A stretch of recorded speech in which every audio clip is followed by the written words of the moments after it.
자, 그러면 첫 번째 데이터 집계 그리고 통계량 그것은 무엇일까 한번 보겠습니다. 앞서 전에 한번 보긴 했지만 그래도 시간이 많이 흘렀으니 다시 한번 보시는 것도 좋고 아니면 처음 보시는 분들도 이게 무엇인지 이해할 수 있도록 설명을 드리겠습니다. 데이터 분석을 할 때 다양한 변수, 속성, 특성 이런 것들이 굉장히 많죠. 근데 그 데이터가 양이 많아지면 도대체 이게 어떻게 해석해야 될지를 감을 잡기 어려울 수 있습니다.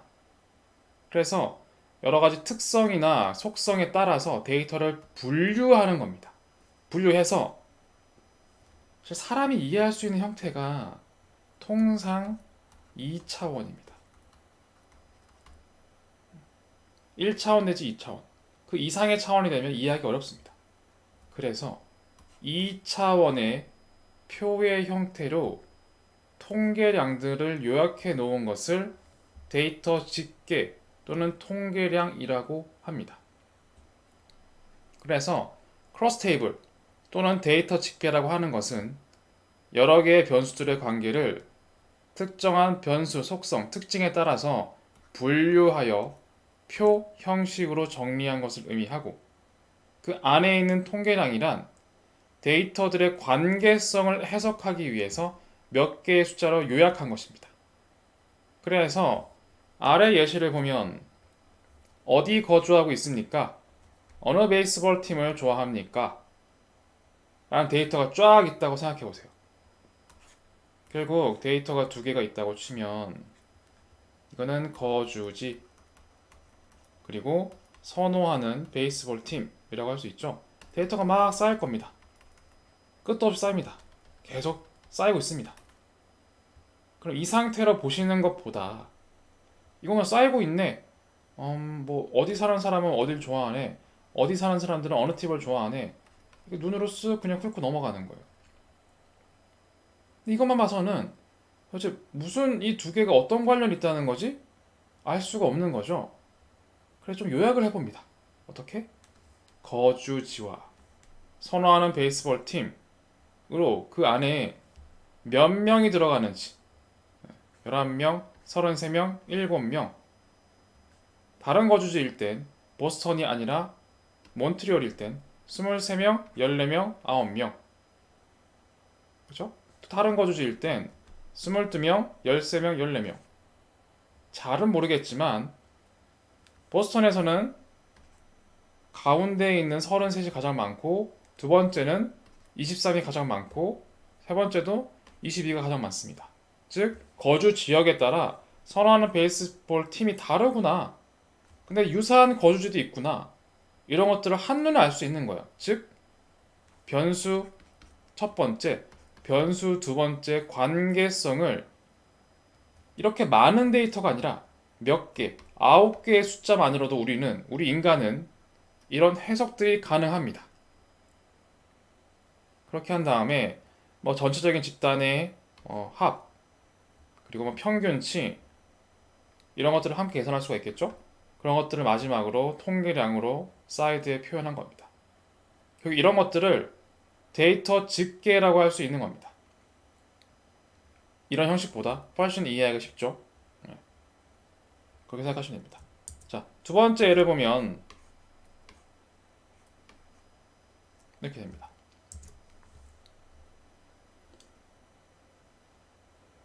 설문조사를 했습니다. 설문조사. 특정 지역에 사는 사람마다 그 설문조사에서 얼마나 만족했는지, 만족하지 않았는지 그 순서를 본 겁니다. 그랬더니 뭐 지역마다 봤을 때는 거의 흐름이 달라지진 않는 것 같은데 오스트레일리아에서는 이게 제일 숫자가 크죠. 예. 물론 가장 만족했다. 이걸 제외하고 봤을 때 가장 큽니다. 그리고 캐나다에서는 이게 제일 크네요. 그리고 아일랜드는 이게 제일 크죠. 약간의 차이가 있습니다. 그렇죠?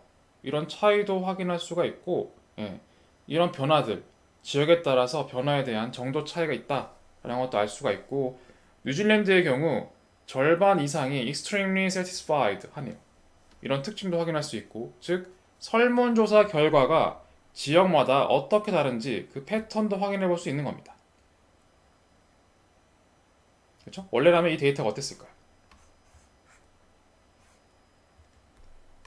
지역, 만족도, 이게 끝이었을 겁니다. 어떤 사람은 어디 거주하세요? 아일랜드요. 만족도는요? 3이요. 어디 거주하세요? USA요. 만족도는요? 5요. 5점요. 또 아일랜드요. 1이요. 이게 끝도 없이 쌓이겠죠. 이 상태를 그냥 보는 것보다 뭐 그렇구나 이렇게 눈으로 넘어가 봤자 3개 이상 넘어가면 피곤합니다. 내가 왜 읽고 있지? 뭐 하는 것이 싶죠. 그런데 이걸 내가 이해할 수 있는 만족도를 구분하고 지역을 구분해서 1차원, 2차원 두 개의 축이 있는 2차원으로 표현했더니 지역마다 만족도에 대해서 어떻게 달라지는지 그 내용을 확인할 수가 있는 겁니다. 다음 예시도 유사합니다. 설문인데 나이에 따른 설문이 다르네요. 설문이 다르고 그래서 이 설문을 봤더니 나이대를 분포하고 보니까 25, 그 아래를 봤더니 어디가 제일 많죠? 이게 제일 많네요. 그리고 26, 35는 많고 많고 많고 비슷하네요. 유사하고 이런 차이가 있네요. 즉 연령마다 이 내용이 정확히 뭔지 모르겠지만 그걸 모르더라도 연령마다 만족도가 차이가 있구나 이런 관계성을 알게 됩니다. 그렇죠? 따라서 이렇게 데이터 집계가 의미가 없는 건 아닙니다. 옛날에 쓴 거라면서 난 몰라도 돼. 그런 개념은 절대 아닙니다. 왠지 요약 드릴게요. 이 데이터 집계라는 건 장단점이 있습니다. 그리고 과거에 많이 쓴 것도 맞지만 지금도 여전히 많이 씁니다. 정리 내용 보겠습니다. 데이터 집계란 여러 개의 데이터, 정량적으로 표현된 데이터들이 굉장히 많이 있는데 이거를 특정 변수 또는 특정 그룹, 특정 카테고리, 특정 하위 집단으로서 구분해서 2차원으로 표현했기 때문에 그 특성으로서 두 차원의 관계를 알 수가 있고 그걸 요약하는 것입니다. 그런데 이건 2차원으로만 주로 축약합니다. 그래서 사실 왜곡이 될 수도 있습니다. 즉, 내가 인위적으로 내가 마음에 드는 결과가 마음속에 있어. 이런 결과가 나왔으면 좋겠어. 마치 그런 식으로 데이터를 약간 필터링을 하거나 핸들링을 해서 내가 원하는 자의적인 해석으로 나올 수 있도록 조작도 가능한 단점은 있습니다. 그리고 또 하나의 큰 단점은 자, 집계했다고 칩시다. 우리가 사실 데이터 분석하는 이유가 뭐죠? 결국 모델링하는 데이터 분석의 모델링 가장 큰 틀은 통계, 추론이 있었고 그리고 알고리즘 학습이 있었습니다. 이걸 하는 이유는 지금 이 모델링이 진화한다. 학습 방식이 진화한다. 결국 우리의 포인트는 지금 모델링인데 그 모델링을 전반적으로 하는 학습, 알고리즘이 진화하고 있다는 뜻인데 이 목적이 뭐였냐면 결국 샘플에서 전체를 추론하거나 아니면 과거에서 미래를 추정하는 겁니다. 이 데이터 집계는 전부 다 무엇이죠? 샘플이고 과거입니다. 그럼 이 내용들은 과연 전체 집단에도 그대로일까요? 즉 샘플을 늘려서 좀 더 설문을 많이 했다면 과연 전체와 동일할까요? 그리고 이 사실은 베이스볼 팀을 거주 지역에 따라 좋아하는 게 달랐죠? 그런 것들이 미래에도 동일할까요? 그렇지가 않습니다. 결국 데이터 집계가 안 쓰인 이유는 안 맞아요. 결국 이거는 과거 특정 시점과 특정 사람들에 대한 스냅샷이기 때문에 이 결과는 현재 또는 미래에는 사실 거의 맞지가 않습니다. 이 자체가 의미가 없다라기보다 이 의미가 과거 특정 시점이나 특정 사람들만 맞는 거지 일반화하거나 미래에 쓰기에는 어렵다는 겁니다. 안 맞아서. 그럴 가능성이 높다는 겁니다. 물론 이 수업을 듣는 많은 분들께서는 제가 이런 걸로 먹고 살고 있는데요. 이런 분도 계실 수도 있습니다. 아니면 저 이런 걸 하고 싶어 하는 사람인데 할 수도 있는데 이게 의미 없다는 뜻은 아닙니다. 여전히 이런 표 하나만으로도 논문이 나오고 있는 분야도 많습니다. 그런데 냉정하게 이 현실을 이해하자는 거예요. 냉정하게. 이 결과가 의미가 없다는 게 아니라 의미가 있지만 이 결과는 특정 과거와 특정 샘플에 대한 내용이지 전대로 전체 집단으로 일반화할 수도 없고 미래에도 이 사실이 그대로 동일하게 나타날 거다. 그런 건 쉽지가 않다는 건 인정하자는 겁니다. 이것이 데이터 집계의 단점입니다. 그럼 아니 이런 단점인데 도대체 현재 언제 쓴다는 겁니까? 그럼에도 불구하고 뒤로 가면 나타나게 되는 통계 추론, 기계학습, 딥러닝 이 알고리즘에 들어가게 될 데이터 전처리 용도로 쓰거나 아니면 어쨌거나 이런 알고리즘을 통해 나왔던 결과들에 대해서 보고를 하거나 문서화하거나 얘기를 하거나 할 필요가 있죠? 그 상황을 표현할 때 많이 여전히 쓰고 있습니다.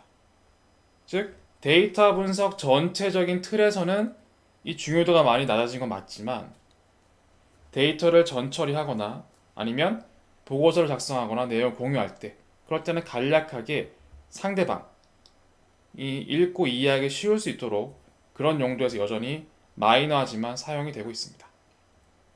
이 내용이 데이터 집계에 대한 모든 것입니다.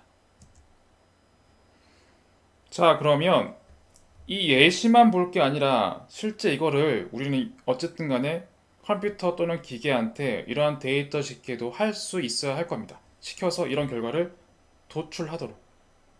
그 내용을 자세히는 설명하지 않겠지만 실제 파이썬을 사용해서 어떻게 하는지 한번 구경 정도는 하고 넘어가야 나중에 여러분들이 이걸 보셨을 때 좀 더 어색함이 덜할 수 있습니다. 그 내용으로 데이터 집계 및 통계라는 내용을 마무리하려고 합니다. 자, 이렇게 파이썬에서 약간 음영이 다른 이 칸 하나를 통상 셀이라고 합니다. 파이썬의 셀. 내가 이 셀에서 무엇을 하고 있지? 그런 것들을 이렇게 주석으로 표현을 하기도 합니다. 셀, 주석. 이 용어를 제가 지금부터 많이 쓸 거기 때문에 간단하게 설명을 드렸고요. 자, 첫 번째 셀에서 무엇을 한 거냐면 제가 특정 데이터를 다양한 변수, 속성, 특징을 갖고 있는 데이터를 불러온 겁니다. 데이터는 아래와 같습니다.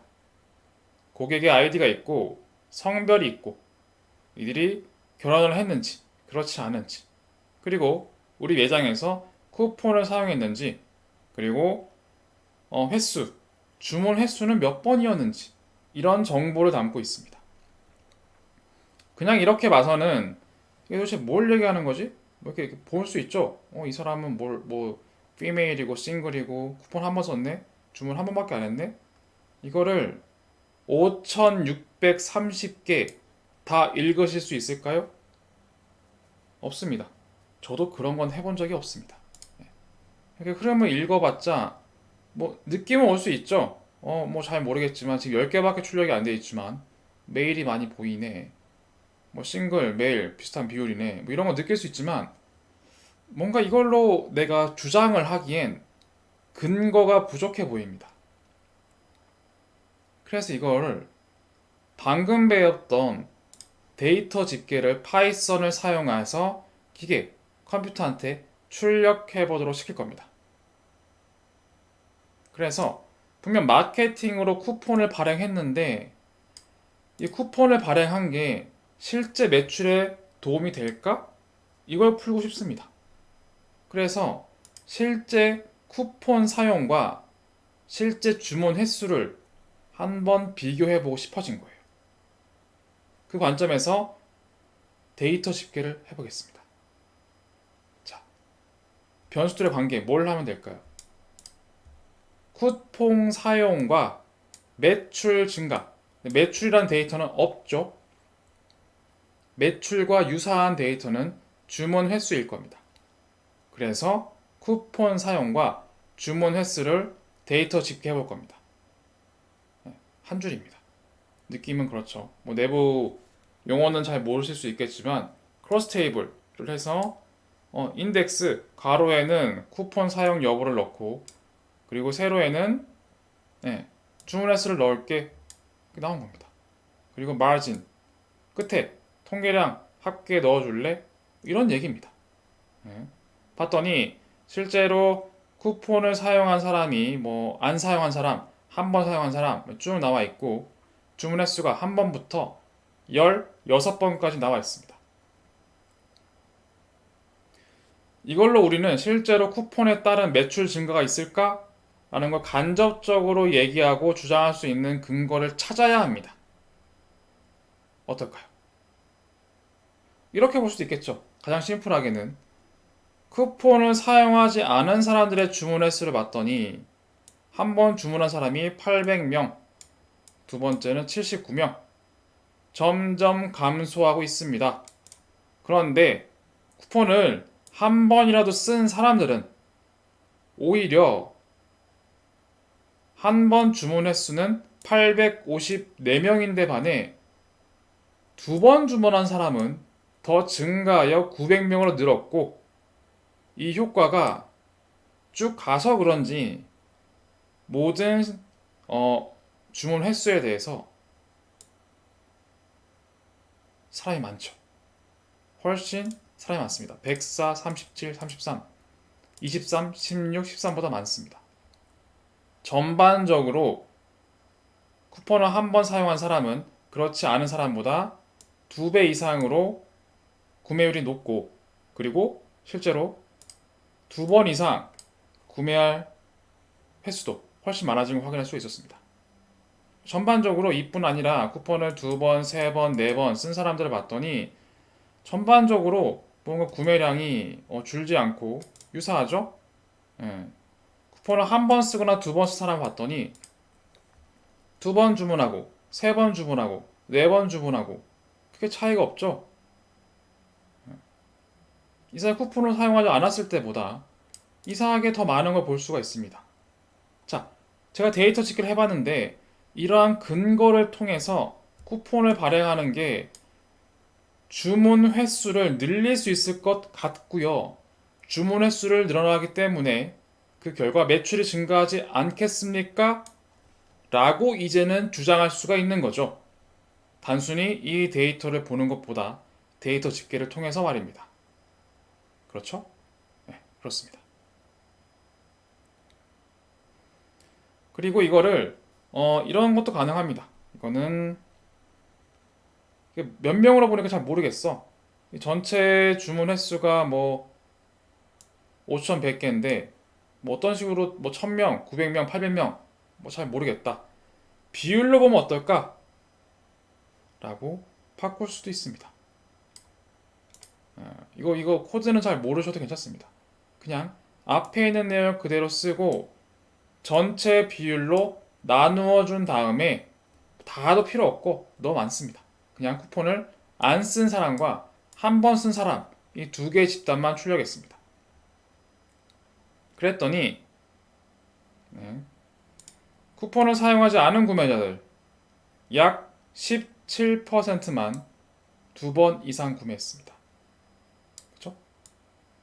이걸 다 더하면 17%예요. 어떻게 합니까? 이게 83이니까요. 나머지가 17이겠죠. 합은 100일 겁니다. 그런데 쿠폰을 한 번이라도 사용한 구매자들은 약 58%가 2번 이상 구매했습니다. 따라서 쿠폰 발행에 따라서 매출 증가로 이어질 것 같습니다. 라고 이렇게 근거를 계속 만들어가는 겁니다. 아, 그렇군. 시간이 지났습니다. 혹시 그러면 쿠폰 발행 효과는 남녀 간의 차이도 있을까? 누가 이런 질문을 또 던질 수가 있어요. 아, 진작 좀 얘기하지. 그럼 할 때 한꺼번에 할 건데. 그럴 수도 있어요. 상관없습니다. 우리가 컴퓨터, 파이썬 이런 도구를 쓰면 굉장히 쉽게 할 수 있습니다. 뭐 이거 자세히 모르셔도 이렇게 말씀드릴게요. 동일한 코드인데 이 인덱스 부분에 쿠폰 유즈드만 들어간 게 아니라 인덱스 부분에 쿠폰 사용과 성별 이렇게 두 개가 들어가 있습니다. 이것만 달라지고 동일한 코드입니다. 그랬더니 이렇게 나옵니다. 쿠폰 사용과 성별로 하위 집단으로 구분되고 그 안에서 주문 횟수에 대한 비율이 나오는 거예요. 그쵸? 쉽습니다. 단순히 두 개의 변수만 비교할 수 있는 게 아니라 사실은 제가 쉽게 설명하려고 두 개의 변수라고 했지만 그 이상의 관계성과 깊이, 하위 카테고리에 대해서 얼마든지 구분하여 볼 수가 있습니다. 어쨌건 피메일과 메일 구분했죠. 피메일의 경우 83, 0.06 이렇게 나오는데 한 번이라도 쿠폰 사용한 사람은 이렇게 나왔죠. 수치로 봤을 때 비율이 크게 다르지 않은 것 같아요. 그렇죠? 다르지 않죠. 쿠폰을 안 쓴 사람의 남녀 특성이나 쿠폰을 쓴 사람들의 특성이나 전반적인 구매 수의 비율은 많이 달라지는 것 같지는 않습니다. 네, 그래서 그런 식으로 해석을 할 수 있겠죠. 네. 또 하나 더 할 수 있습니다. 하나 더. 결혼 여부를 넣었습니다. 그랬더니 쿠폰을 사용한 사람들, 사용하지 않은 사람들 구분할 수 있을 거고, 그리고 메일, 피메일, 그리고 디버스드, 메리드, 그리고 싱글 이렇게 구분되어 있죠. 이 각각의 항목에 대해서 어떻게 분포하고 있는지 볼 수가 있을 겁니다. 그래서 제가 여기서 실제로 쉽게 결론을 내리진 않고 여러분들한테 보여드리는 이유가, 자, 항목을 다양하게 넣을 수 있는 건 좋은데 지나치게 상세하면 각 항목에 포함된 데이터의 개수가 아무리 빅데이터라고 하더라도 스몰 데이터로 계속 줄어듭니다. 그래서 데이터 샘플이 너무 줄어들게 되면 그걸 근거로 신뢰도를 높일 수가 없기 때문에 이런 것들은 어느 수준에서 끊고 해석을 해야 될지, 그건 사실 분석과 역량, 창의성이 중요한 겁니다. 어쨌건 이걸 봤을 때 메리지 스테이트너트, 그쵸? 메리지 스테이트너트를 봤더니 그 스테이터스에 따라서 이렇게 분포가 차이가 좀 있는 것 같긴 합니다. 그런데 이게 개수가 많진 않아서 일반화 해석하기에는 여지가 있을 것 같습니다. 어쨌건 요약하면 데이터 집계 또는 통계량이 데이터 분석을 좀 더 정량적으로 파악하기 위한 수단인 건 맞고, 그 첫 번째 수단인데 그 수단이 결코 도움이 안 되는 건 아닙니다. 어느 정도 그냥 데이터가 있을 때보다 의미를 파악하는 데 도움이 되는 건 맞습니다. 단 그것들이 쉽게 왜곡될 수가 있고 미래에는 잘 맞지 않을 거기 때문에 요즘에는 전철이나 보고서 용도로만 쓰고 있다라고 볼 수가 있고, 그리고 우리가 앞으로 사용할 파이썬 언어 기반 컴퓨테이션을 통하면 이런 내용도 쉽게 데이터를 불러오고 집계를 할 수가 있다. 그 내용도 확인을 해 보았습니다.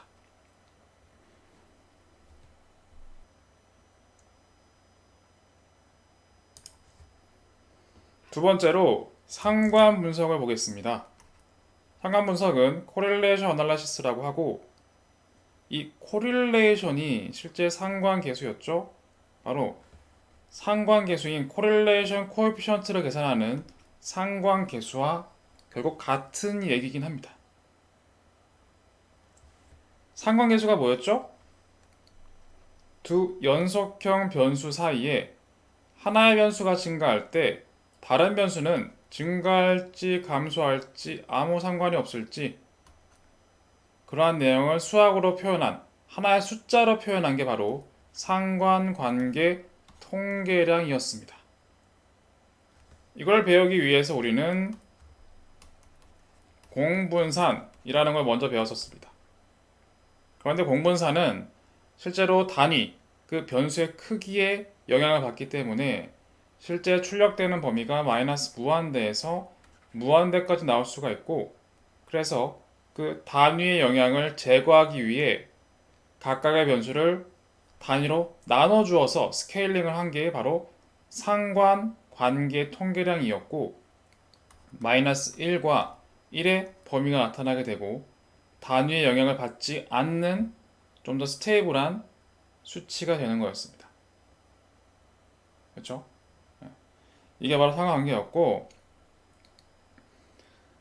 그런데 이 상관관계를 숫자로 확인하는 게 배우긴 했는데 제가 끝에서 그 얘기했습니다. 너무 이 수치를 맹신하지 마시라. 숫자에 함몰되진 마시라. 단순히 마이너스 1에서 1 사이가 나올 수 있는 거 알겠는데, 이 상관관계는 두 개의 한계가 있다. 첫 번째, 만약에 데이터에 이상치 또는 극단값 이런 것들이 있다면 이 수치는 실제 데이터의 특성을 왜곡시키는 수치 때문에 실제 정확한 숫자의 의미가 아닐 수 있다 라고 했습니다. 즉, 실제 데이터는 상관성이 없는데도 불구하고 이상치 때문에 상관관계가 1이 나올 수도 있어요. 그리고 두 번째, 실제 이 변수에 하나가 증가할 때 하나가 증가 감소한다라는 뜻은 관계가 하나의 축 위아래로 움직이는 선형성을 가정한다라고 했습니다. 만약에 여러분들이 보유한 데이터가 선형 관계가 아니라 비선형이라면, 비선형이라는 뜻은 단순히 증가 감소가 아니라 증가했다 감소했다 증가했다 감소했다 막 이상한 패턴 들의 관계라면 그런 것들은 상관관계가 포착해내지 못한다라고 했습니다. 그래서 비선형적인 특성이 있을 때도 얼마든지 상관관계는 1이 나올 수가 있다. 그래서 이를 요약하면 극단값 또는 이상치가 있을 때, 아니면 데이터가 선형관계가 아닐 때도 얼마든지 1, 마이너스 1이 나올 수 있기 때문에 너무 숫자를 맹신하지 말라고 했습니다. 그쵸? 그래서 단순히 숫자를 계산하기 전에 통상 일반적으로 무엇을 내보냐면, 실제로 두 개의 변수 x1 그리고 또 하나의 변수 x2 두 개의 축으로 구분한 다음에 두 개의 숫자 페어를 점으로 찍어보는, 이걸 스캐터 플롯이라고 합니다. 스캐터 플롯. 이런 그림을 통상적으로 함께 그리는 편입니다. 이 그림을 통해서 데이터가 어떻게 분포되어 있구나, 서로 이렇게 증가되는 흐름은 좀 있네, 그런데 이렇게 좀 퍼져 있기도 하고, 데이터가 이상치가 있는지 없는지 확인할 수도 있고, 그리고 혹시 비선형적인 특징이 있는 거 아닌지 그것도 단순히 눈으로 쉽게 확인해 볼 수가 있기 때문입니다. 그래서 제가 상관계수를 구하고, 이 계수를 단순히 숫자로 구하는 게 아니라 스캐터 플롯과 같이 실제 변수들의 관계성을 눈으로 시각화로 그려보는 것을 포함해서 상관 분석이라고 일반적으로 칭합니다. 그래서 상관계수가 아니라 상관 분석이라고 쓰고, 그림을 그리고 눈으로 확인하고, 그랬을 때 이상치, 비선형성이 없다, 그럴 때 상관계수를 구해서 그 의미를 신뢰하시면 되는 거다. 이렇게 상관 분석의 목적을 설명드렸습니다. 자, 그리고 상관계수는 실제 무엇이고 어떻게 추정하느냐 한번 보겠습니다. 정리하면 상관계수는 통계적 관점으로 나타난 통계량 중에 하나고, 선형적 상관도를 하나의 숫자로 표현하는 지표, 통계량입니다. 간단하지만 결국 데이터의 관련성을 보는 것이기 때문에 알고리즘이 아무리 발전하고 기계학습과 딥러닝이 아무리 발전을 하더라도 데이터 자체를 이해하기 위해, 그리고 사실은 이 알고리즘 발전 속에도 이런 상관계수를 반영하여 발전하는 알고리즘도 있습니다. 그런 의미 때문에 데이터를 이해하기 위해서 또는 이 알고리즘의 발전을 이해하기 위해서라도 반드시 이 의미를 짚고 넘어가는 게 중요하기 때문에 상세하게 설명드리는 겁니다. 그리고 일반적으로 숫자로 표현 가능한 연속형 데이터, 이 사용도 가능하긴 한데 주로 연속형으로 표현된 변수들의 관계에 대해서만 주로 많이 사용을 합니다. 그리고 -1과 1 사이의 범위를 가지고 선형적인 증가, 감소, 그러한 방향성에 대한 것이지 절대로 인과관계가 아닙니다. 이건 아무리 강조해도 지나치지가 않습니다. 우린 그저 상관관계를 보는 것이고 여러 가지 발전되는 학습 알고리즘의 발전으로 인과관계를 최대한 알아보려고 애쓰는 것이지 인과관계야 라고 단정할 수 있는 건 절대로 없습니다. 자, 그래서 상관 분석은 주로 어떻게 합니까?